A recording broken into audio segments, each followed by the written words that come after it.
is going to be fun. I appreciate the help. I love knives and swords and weapons, and I love teaching. It's a class day. We're teaching classes over here. This is my student, Greg. Hello. I'm John. Just kind of like that. Just back and forth until you get something a little thinner that you want more for your shape, for your piece. And you can work on your tip really explicitly. So how you have this, it bends down right there. Yeah. So you can really force out your tip to kind of get started on it. Okay. Generally, you'll get this little taco thing, a little fish mouth at the end of the piece as you're hitting the piece and compressing it, which is upsetting technically. The two sides of your piece of steel are going to move faster than the center, so they'll make a little fish mouth right at the very end. Usually happens, not really a big problem. You can just we usually just grind that off. Okay. So we're almost in the burning range. Yeah. But we want to stick in the forging range, so I'll probably have to open the door a couple times to drop the heat a little bit. Okay. Generally, the thing to know about high carbon steels, specifically where you're making knives, is applying the heat to them causes your internal grain structure to grow. Okay. So inside it looks like little powdery sands, and as you cook them, they slowly get bigger and bigger until they hit truly, truly egregious things. You'll see it as it starts to buckle. That. Yeah, and then just a little reflat, and back up to the top. The other purpose of the reflattening isn't just to flatten it, but it's also to push the metal that you've compressed. The edge is going to compress first, and then you hit those edges to push that metal back into the center to thicken the piece up. So it's a little slow process of making your lumps, pushing them in, making your lumps, pushing them in. So flat or round up on your edge can actually be pretty good. It does the round side reduces your area of impact, so it increases the force of the impact. Yeah. So you can push steel a little more specifically. When you switch over to fit in the flats, though, you want to switch back to the flat side. So you can ball peen up here and get some real good work and expansion there. But when I flip, I want to switch back to flat so that I keep myself flats. Because if you use the round, you'll get some divots. There we go. So you'll probably do your final temper at home. Okay. But we'll do what they like to call a snap temper here, which is once we get it quenched and everything, usually take a torch and we'll get it up to kind of like 300 degrees. Okay. And I'll have the oven set to 300 and we'll toss them in there for like 10 minutes while we wait, just to sort of get them nice and softened so that they won't snap in half on you. Okay. But the final temper, it takes kind of 2 hours or so, and I didn't want you to have to sit around here. But if once we clean up the piece and we make sure it's nice and not covered in grody oils and stuff, you just take it home and toss it in your oven at 400 degrees or so. 380 to 400 for 2 hours is pretty good. What's happening here is your piece is at the right angle, but your hammer's landing flat. Okay. So you're pushing this down into like a divot. Okay. You want your hammer to land counter to the angle, right where you want your ending angle to be. Okay. So just kind of track it that way. And then as you go, finding the right anvil height is very important. Low's fine. I like a low anvil at times because you can get a lot of power behind it. But when you come in, if you're doing the thumb, you're risking an injury. Okay. Thumb can work. It works. Sometimes when I switch down to light hammers and everything, I use the thumb for my support area. But you're overloading this tendon with stress down your brachialis. Okay. And every time you hit and the hammer rebounds, you're forcing that stress back up that tendon, and it will eventually give you tendonitis in the elbow. Okay. I know from experience. So what you really want to try to do is a loose circle. Okay. I'm not actually squeezing very hard. I'm just making a circle and holding it right there. Okay. I want to let the hammers kind of whip at the end and do the work. Okay. So let's see. Here we go. So kind of getting close, haunch over it, and you really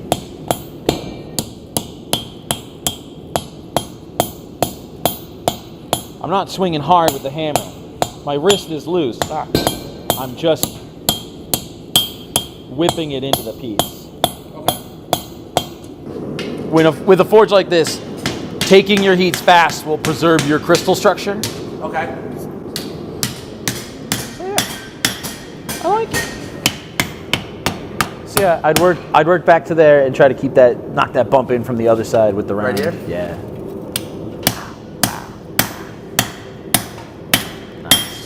Nice. The cons are it's going to want to buckle your piece. Yeah. It's going to want to bend it around in that taco. It's going to want to shove this thing up as it compresses. Okay. And it's kind of risky on your piece if you're not used to it. So normally that's why I compress this a bit before I do this. Okay. I don't take that raw bar and come in here because that's taco. It just, and you're done for. Yeah, if you go too fast, it's just, piece is done. So I get it thicker so it'll resist this a little bit. I make sure it's flat. I come in and I lock it down. Well, I'll show you that live and hot in a second.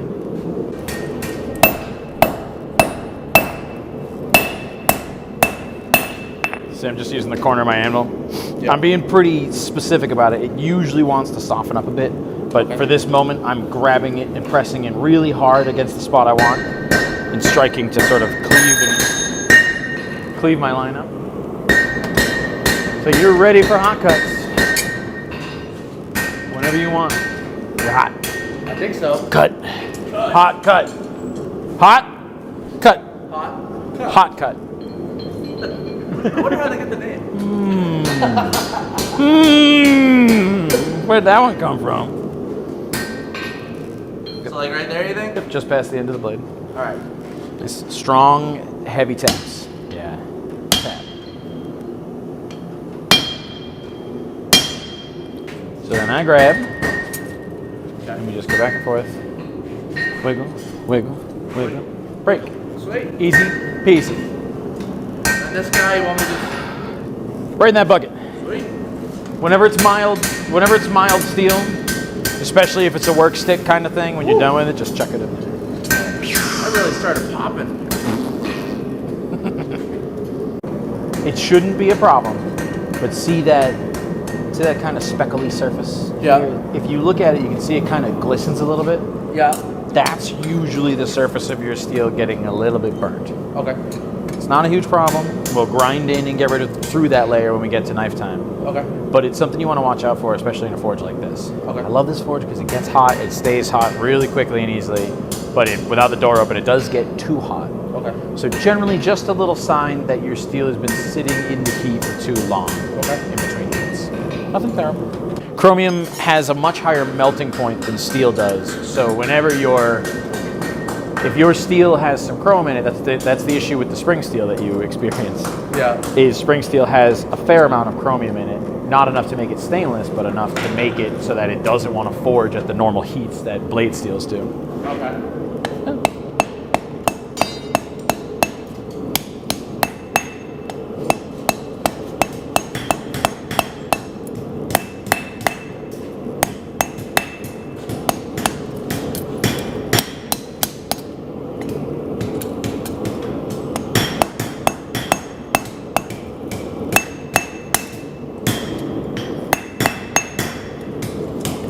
It's a little more up here that's getting roasted a little too much, but that should be fine as we get to the finish. Do you mind if I take a quick beating heat on your piece? I want to just flatten it out for you, even it up. Sure. If that's cool with you.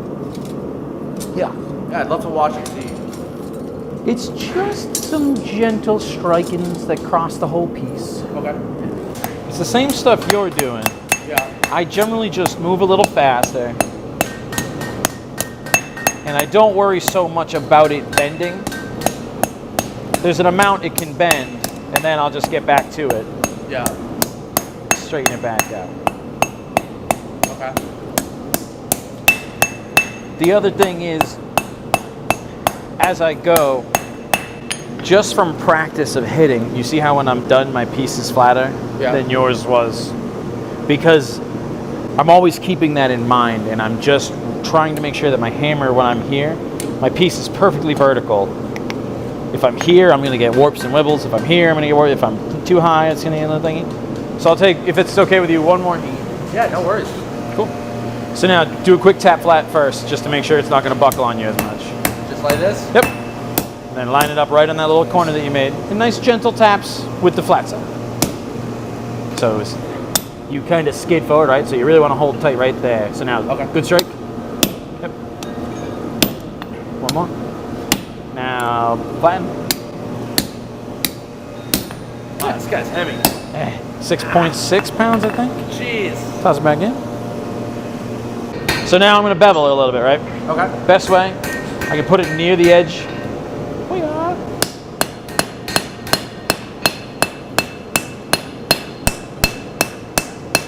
and I'm just hitting at like a 35-degree angle across the edge of the piece. And are you holding it at the same angle? A little tiny tilt to your hand. Okay. So I'm gonna knock this guy around, right? Starting on making my actual curve for my handle. It's just the same thing. Okay. It's just a little bend. Nothing crazy. Boom, boom, boom, boom, boom.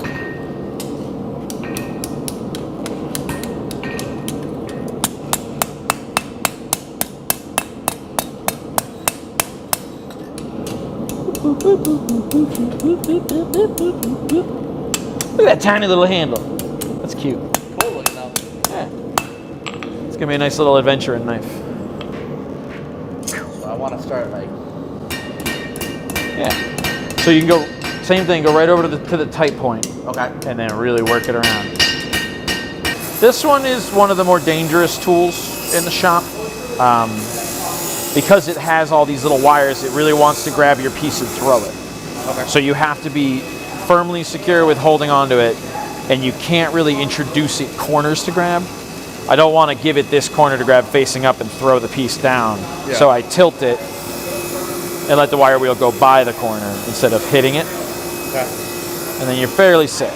So I'm just going to do a real quick scour on mine. It's not long. I'm guessing that'll rip your finger apart too. It shreds skin pretty good. Yeah. I had one on an angle grinder, which is a lot more dangerous, get caught in the sleeve of my shirt. Oh. And it rolled up, tearing my shirt, and like just kind of skinned me a little bit. Yeah. Yeah. One thing that can help, so the benefit of the wheel Yeah. is that there you're kind of obscured Yeah. by your angle, but the wheel, you actually can stand right over it and look down at your angle, Yep. and you can hit your little high spots. So the whole point of this, I'm gonna go really gentle down the stone. Okay. I'm holding it right at the angle that you have here, just enough for the blade edge to actually touch the stone. Okay. I'm not trying to make any change to my edge profile here. You've already set that into motion. All I'm doing is getting rid of the wire with a little bit of abrasion, because this thing is about 2400 grit, I believe. Really, really, really fine. Yeah, that one was 1000 over there. But when you're working just that small edge, a lot of work happens really, really fast. Yeah. Pull as you go, right off the piece. Careful about that little drop, because you don't want to round the edge in that manner. You want to drift gently right off. Okay. Yep. Then does it matter which way that obviously? No, you're just trying to make as general and broad of a pass as you can on the stone to keep the stone as flat as possible. Is really all it is. Because if you start digging into one area, you will make a hollow, and then the stone will not be quite as effective. Yeah, see, there's that same little pull drag. Cool. So, may I see how sharp this is? And then you can do it too. Yeah. Yep, that's sharp. That's pretty sharp. There you go. Boom. So now it's just the tempers, nothing much. We'll give it 10-15 minutes in there, let it get up to temperature to at least give it a little bit of softness, but it does take time for the transformation to occur. Okay. So you do want to let it sit for 2 hours or so. 2 hours. At 350? Call it 370.